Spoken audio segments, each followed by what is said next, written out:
What's up, everybody? Code Orange here. I'm Jami, I'm Reba. and we're on the cover of the latest issue of Revolver magazine. They asked us to be part of this last show series for road crew relief. And we're going to talk about our last show in this whole situation, which is honestly, I think, individual puts us in a different spot because our show was actually at the very beginning of the coronavirus situation. So we're going to go into the last ones left empty venue live stream that we did about a month ago on Twitch.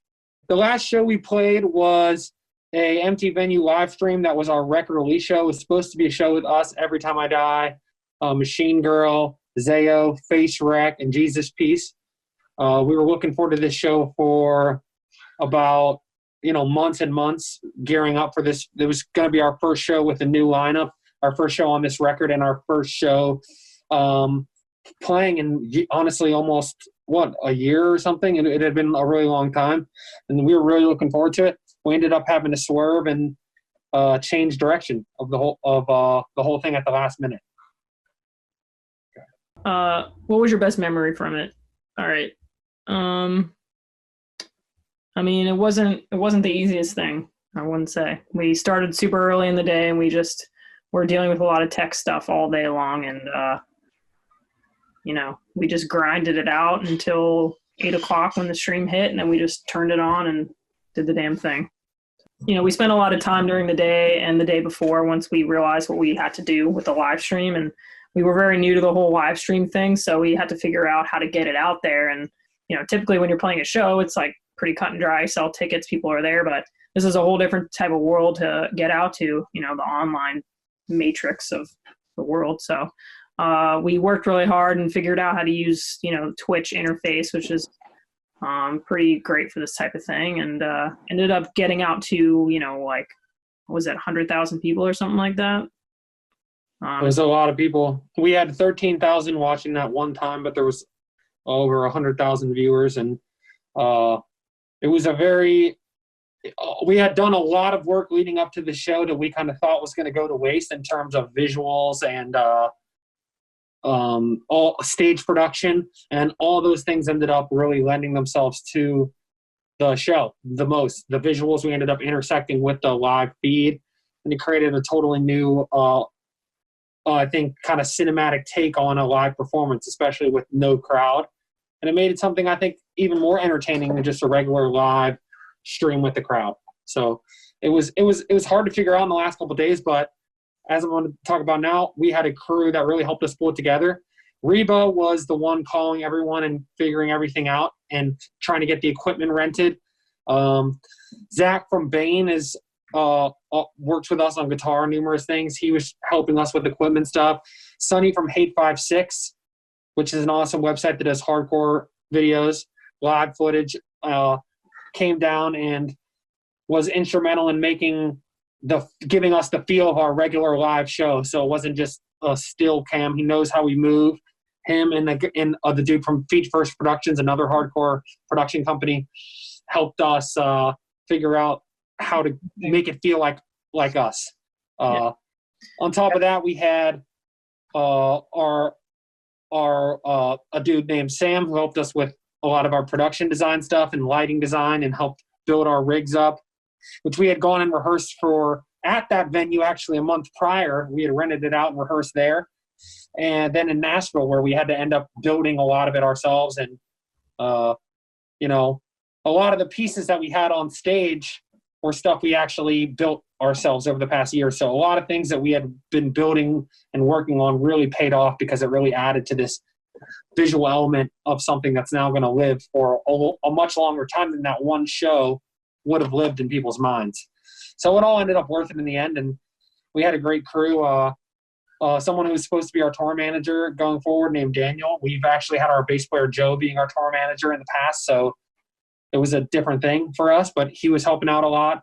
Matt Barnum from the band Homewrecker, he was doing lights, and he knows our stuff better than anybody, and he nailed the lights during the performance. And we just had a lot of great people around us that were very helpful. So a lot of people we met through our community and mostly through our times on the road.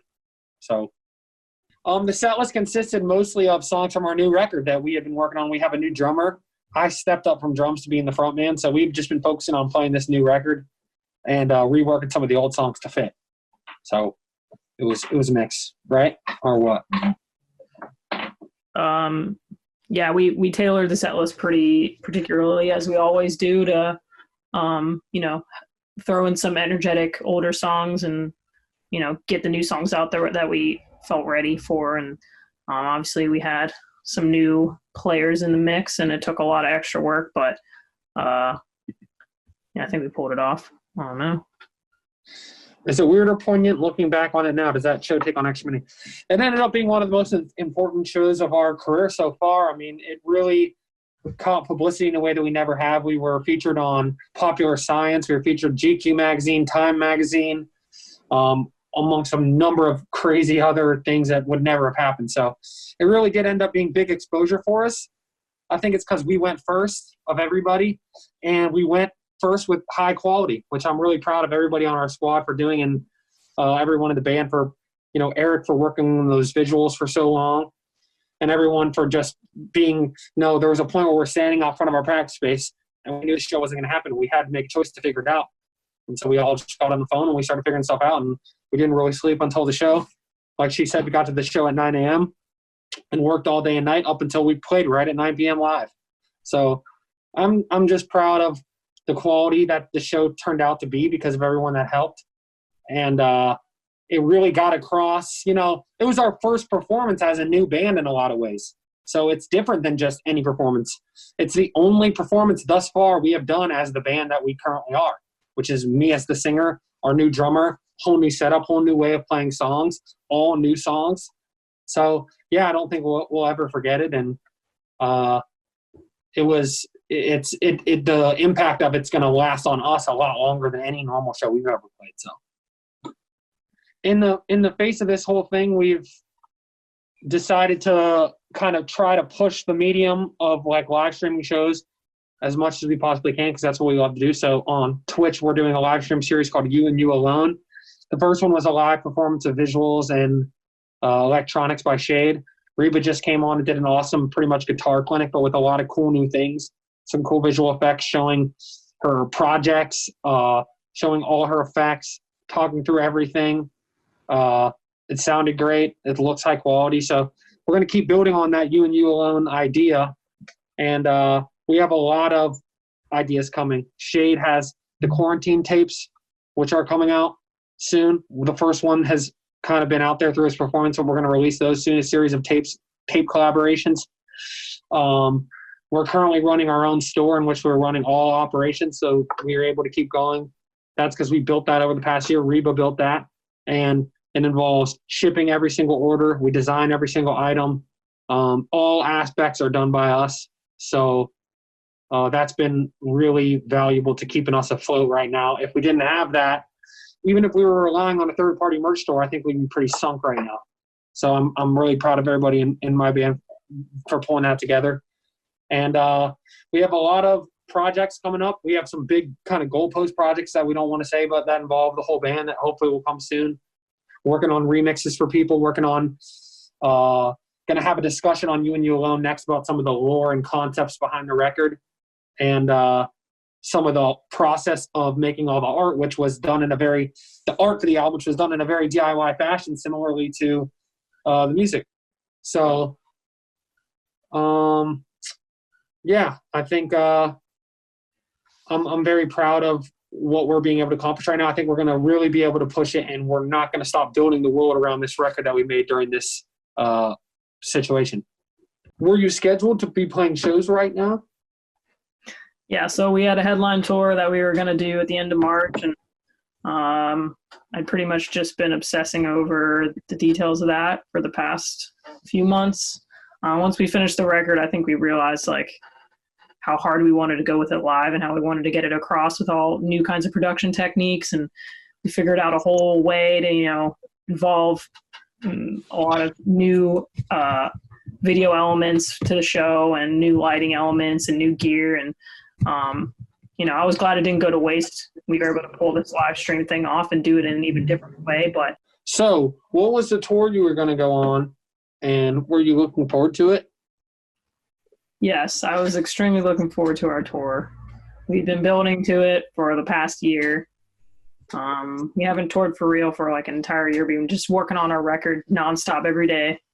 I personally had spent countless hours alone at the practice space, digging into the computer, trying to figure this shit out, make it cool. Yeah. And we had all talked about ideas on what we wanted to do with the production and the lights and the video. Shade had spent so much time on making basically a movie's worth of footage for the live show. And, we were assembling our crew and putting everything together. And then it kind of got just fully pulled out from under us at the last second.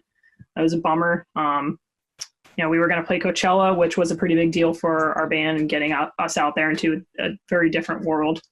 We were really going to show them, some real shit. So it was a bummer, but hopefully it'll be rescheduled. Hopefully we'll be back. Right now we're working on this live stream series and just kind of taking an alternate path for the time being. So we're going to see that through and, keep pushing forward code way. And if you can, please donate via the button below to Crew Nation. It's an initiative that is supposed to help crew people and the touring industry while this whole shit's going on.